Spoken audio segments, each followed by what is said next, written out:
Coming up next, new developments in the civil lawsuit against former NFL punter Matt Ariza. Day 2 of ComicCon. The strike is on, but so is the fandom. Details coming up. A recent Escondido High School graduate dies from an accidental fentanyl overdose. Tonight, his family speaks out in hopes of preventing another tragedy. And Disability Pride Month. We verify why it takes place in July. CBS 8 News Live at 6 starts now. Attorneys defending former NFL punter Matt Ariza will be allowed to view sex videos taken at a party where a 17-year-old girl claims she was raped. Good evening. Thanks for joining us. I'm Marcella Lee. I'm Carlo Cicchetto. No criminal charges were filed in the case involving 5 former San Diego State football players. But as CBS 8's David Goffredson reports, the girl's lawsuit is moving forward along with the battle over evidence. SDPD is in possession of 12 short, what we'll call video clips.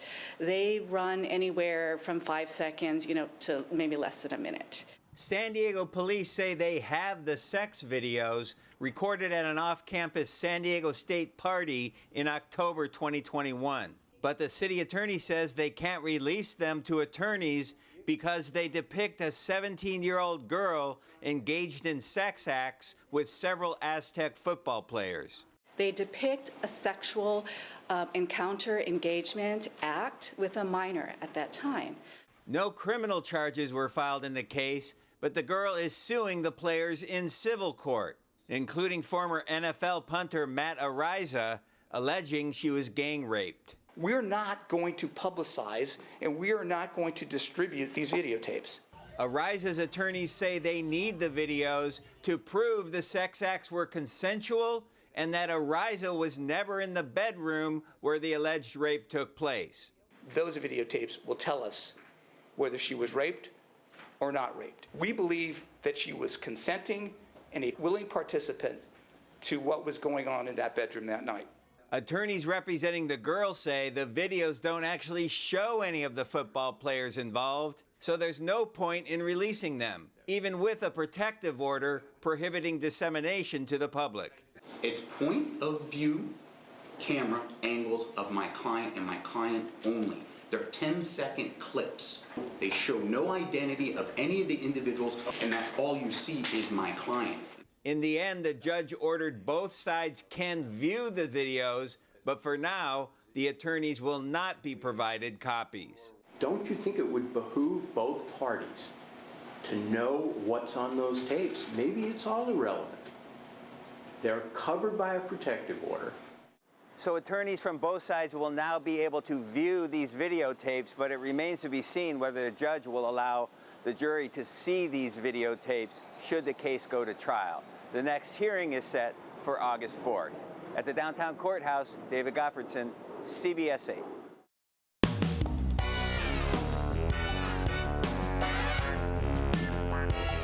We're deep into ComicCon Day 2 with tens of thousands of fans in downtown San Diego. From the convention center to the Gaslamp Quarter to the East Village and everywhere in between, your favorite TV show characters are sure to be found in downtown this weekend as we all get a taste of fandom. Let's go live to CBS 8's Kirsten Holmes, who's downtown in the thick of it all. Kirsten. Yes, I am. I am standing in the middle of 5th Street in downtown San Diego. If you take a look behind me, you can see the convention center off in the distance, and you can see all of the fun going on here in the Gaslamp Quarter, because ComicCon doesn't just stay in the building. It spills into the streets of downtown and all throughout the Gaslamp Quarter. We have the nearby hotels, buildings. I got to tell you guys, there is a Jurassic Park installation in the East Village. You can do Interview with a Vampire 2 hotels down this way. ComicCon is everywhere, and with news of the strike taking place, a lot of people wondered if it would still be worth it to come out to ComicCon. Here's what we found out. As Jurassic Park celebrates its 30th anniversary, ComicCon fans got up close and personal with their favorites. Back at the convention center, the cosplay was the star of the show. I'm Spider-Mars. I'm from Earth 24, bringing that 24-karat magic. Spider-Gwen, his hype girl. What's your favorite part about ComicCon so far? Just cosplaying, see other people's work. For some fans, the missing Hall H presentations mean they spent big money on big ticket items that are not available this year. But for others, they're calling this the retro or even the vintage Comic-Con. I feel like the people are still here enjoying themselves, which is great. Love to see it. You know, it's back to the roots of Comic-Con. Because at the end of the day, it's really all about the cosplay. It took a village. Yeah, it really took a village. I am the Taskmaster, not to be confused with Disney's Taskmaster. But like the original OG one. I'm here for the OG. Yeah. For me, it's pretty easy to get dressed. It's just like tights, shorts, putting things on. Why do you come back every year for Comic-Con? Because it's amazing. It's so much fun. You see like so many things, and it's like a gazillion fandoms all in one place. I also just like to take pictures with other cosplayers because I never come for the panels anyway. I've just come for the pictures. I think it's kind of awesome because Comic-Con is like coming back to its roots of like all comics and less like celebrity signings and like an entourage following the celebrities. Fans we talked to today say that without all of the big production of Hall H and all those big movie studios, it really, like you just heard here, brought it back to the Comic-Con's roots. They say they had shorter lines to wait in, and they got access that they don't normally get in years past. And isn't it just like Comic-Con to turn lemons into lemonade? Reporting live for CBS 8, I'm Kirsten Holmes. Back to you. And wouldn't a lemonade sound refreshing right now? Kirsten, it's so fun that fans are still out. They're having a good time. They're not letting any of the negatives affect them, turning them into positives. What's been your favorite part of Comic-Con this year? Okay, so I am here for the costumes. I'm not making any bones about it. Hi, I'm sorry, guys. Can I talk to Thor? This has got to be my favorite part of Comic-Con. Thor is here, everybody. Yeah, I'm here. And he has an accent, too. Yesterday, I talked to Ken, and today, I'm talking to Thor. This is Comic-Con 2023, and I'm in love. You're actually talking to Chris Hemsworth. Look, I had a free weekend. I thought I'd come down and just check it out. So, this guy. San Diego, thank you so much for having me. You've been amazing, and I will see you next year, yeah? I'm in love. It's Comic-Con. He's leaning into it, and Kirsten's like, why not? You go ahead and live with the fantasy on both levels, Kirsten. Thanks. So fun. We will be showing your Comic-Con photos during the rest of the hour. And we want more for later. If you are headed to Comic-Con this year, send us pictures of your cosplay so we can feature them right here on CBS 8. Go to our free CBS 8 app. There's a Near Me section at the bottom. Be sure to upload that photo and tell us your name and what you're dressed as.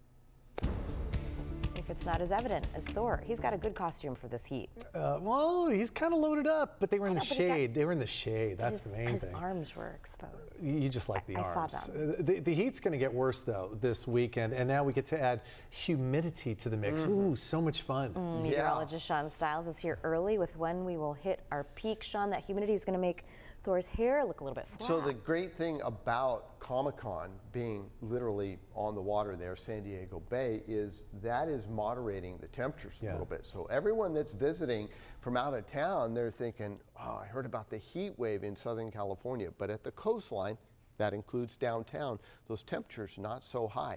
Look at the highs around the county today and you'll see what I'm talking about. Downtown 77, who can complain about that? Now, if you're in Ramona at 94, that's a big difference. 93 in Alpine along with Valley Center. And in the deserts, 117 in the Borrego Springs area. High pressure moves in, settles in by Thursday, or make that Saturday. And we continue to see the high pressure make for excessive heat over the mountains and into the deserts. We have this heat advisory over the inland microclimates and into the foothills. And over the next 3 days, we do warm it up just a little bit on, say, Saturday, Sunday, and Monday. It's the humidity that's going to start to make things feel a little bit more uncomfortable. With that monsoon flow coming in, we'll start to see a chance of thunderstorms over the mountains on Sunday and into Monday. I'll explain how long that will stick around coming up. Thanks, Sean. Meantime, an outdoor enthusiast has died after hiking in Death Valley, the hottest place on Earth. Temperatures there have reached nearly 130 degrees this week. The Los Angeles Times reports that 71-year-old Steve Curry died earlier this week after an hours-long hike at Death Valley National Park. He is the second hiker to die at the park this month. Curry is believed to have died from heat-related causes only hours after he talked to a reporter about hiking in the heat. He collapsed outside a restroom and park rangers were not able to revive him. Security escorted State Superintendent of Public Instruction Tony Thurman off the floor of a school board meeting. It happened last night when Thurman spoke out against a new policy that would require schools to inform parents if their child is transitioning. Our political reporter Morgan Reiner tells us if the policy was adopted.